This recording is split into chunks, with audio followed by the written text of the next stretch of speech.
today.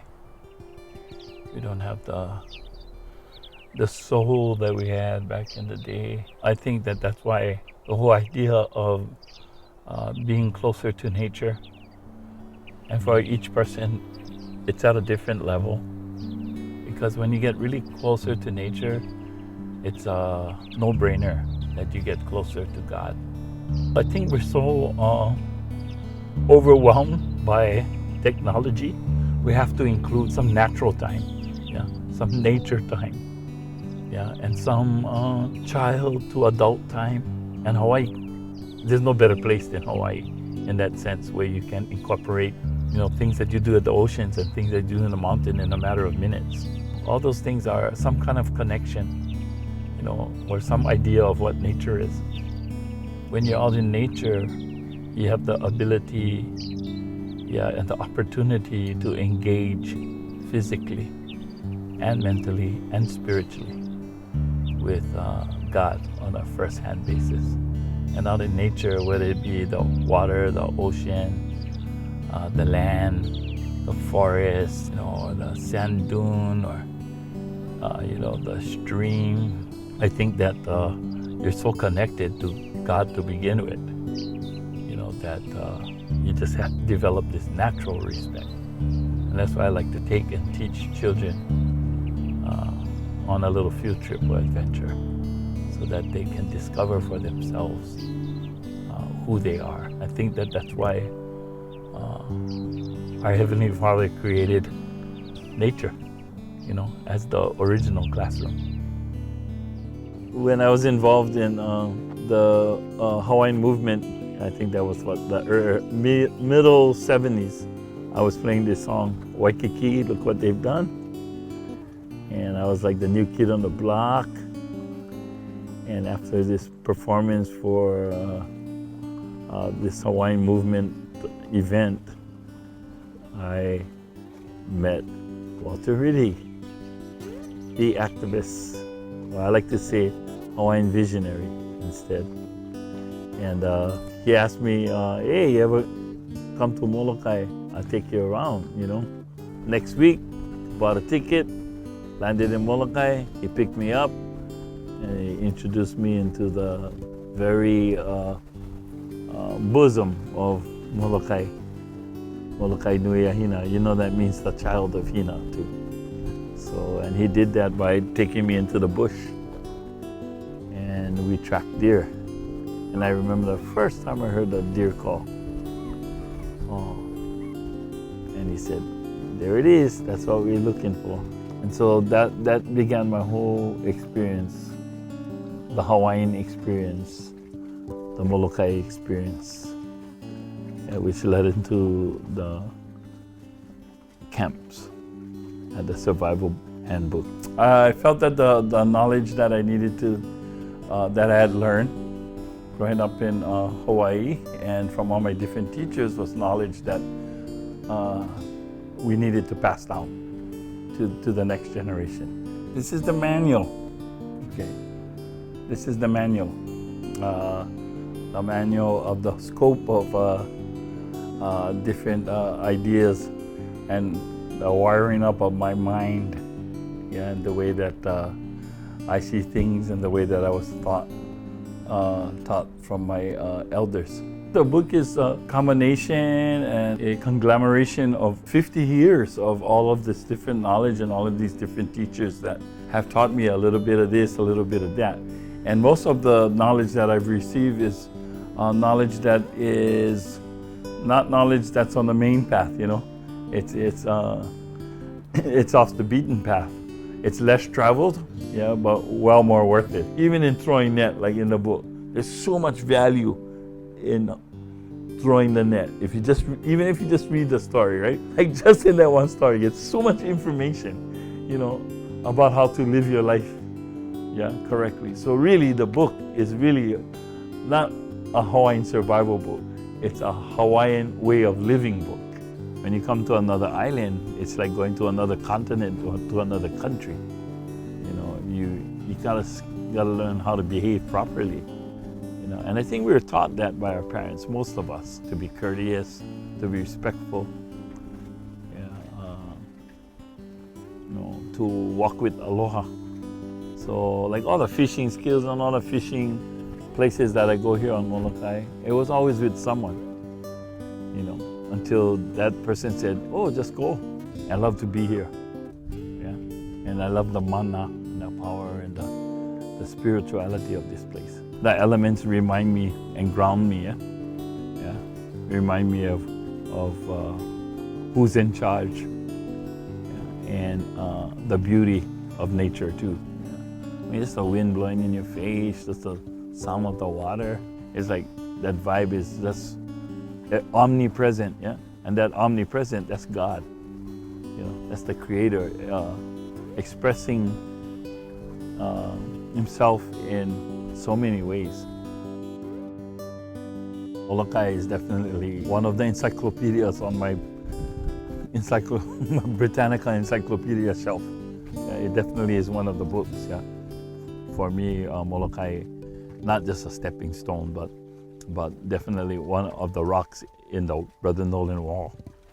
Yeah, and it's probably one of the ones that one of the big ones at the bottom. That's the foundation. Well, I've been doing Kali since I was 12. The Kali is the Filipino tradition or side of me, and it's something that I keep very close to the heart. For me, the Kali, the way I was taught by my master, Uncle Frank Mamalias, yeah, is to keep it very family oriented and to keep it very, as he would say, underground.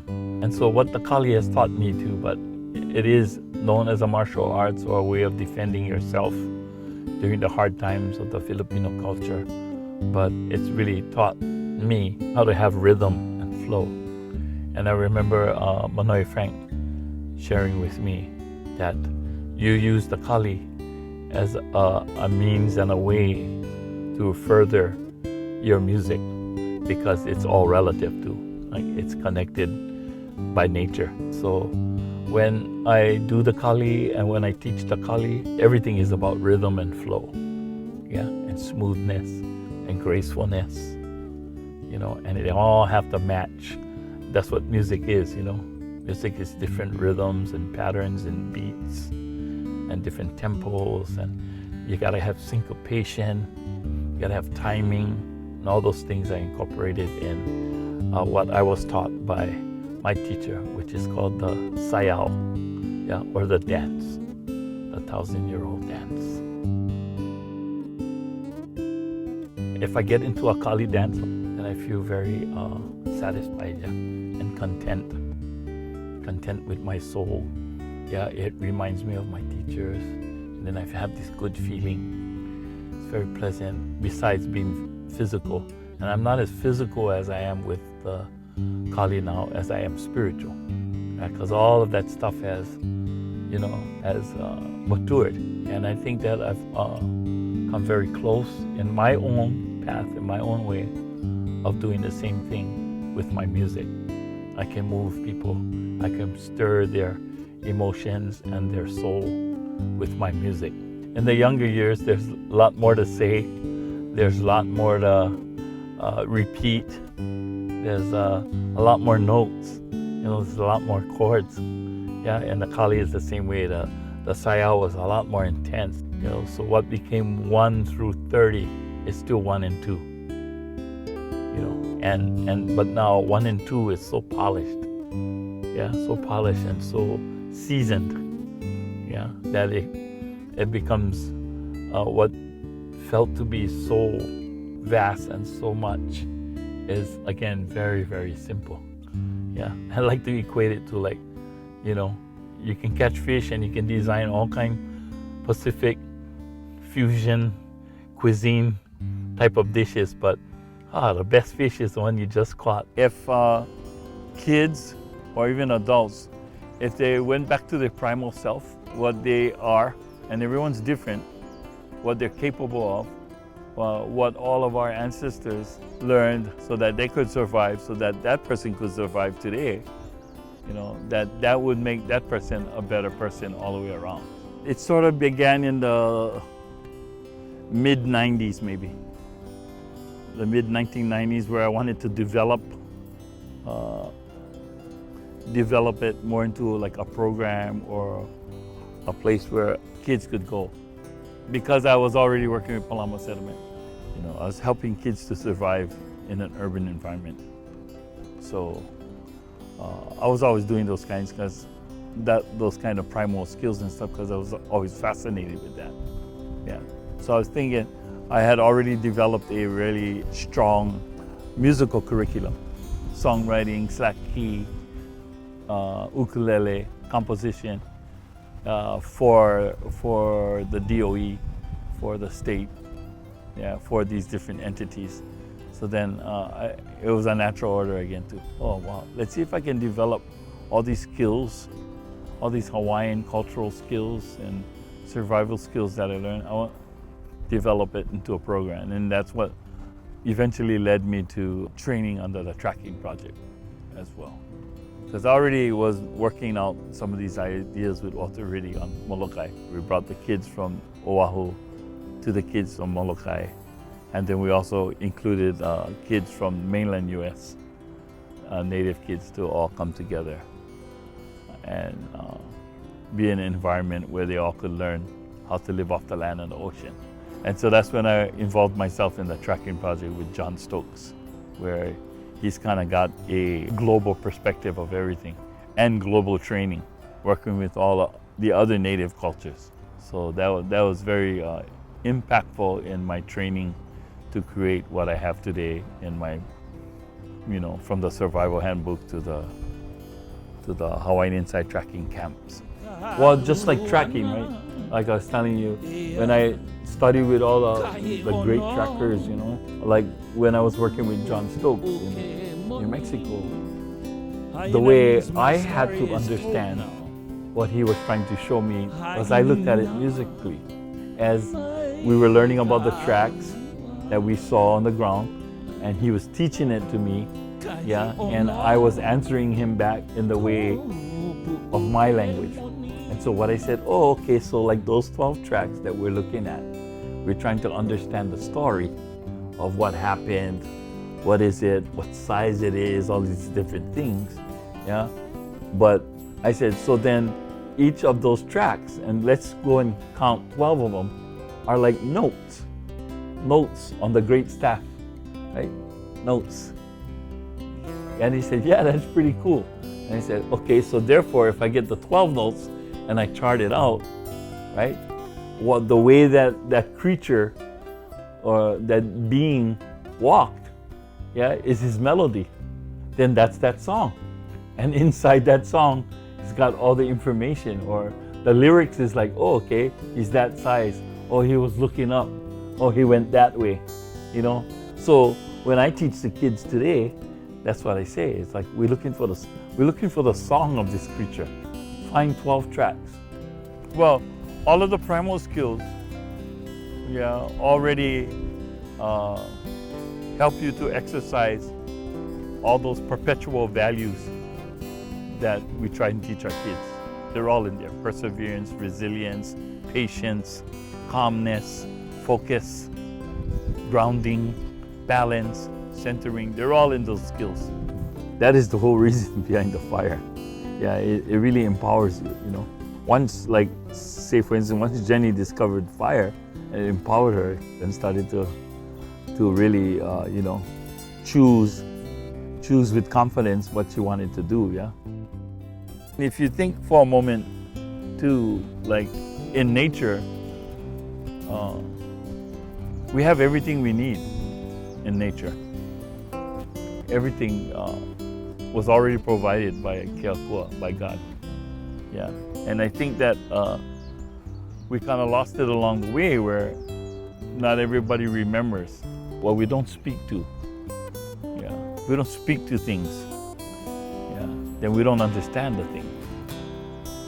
And if we don't understand something, then we have a fear. We develop a fear for it. And of course, when we fear something, we become defensive. First thing we think about is destroying it, so it doesn't harm us. But nature is not like that. That's not the way God made things. To be able to enlighten a child or a young mind or heart, and to see them get it, yeah, is that's like the best reward, or to see the happiness, yeah.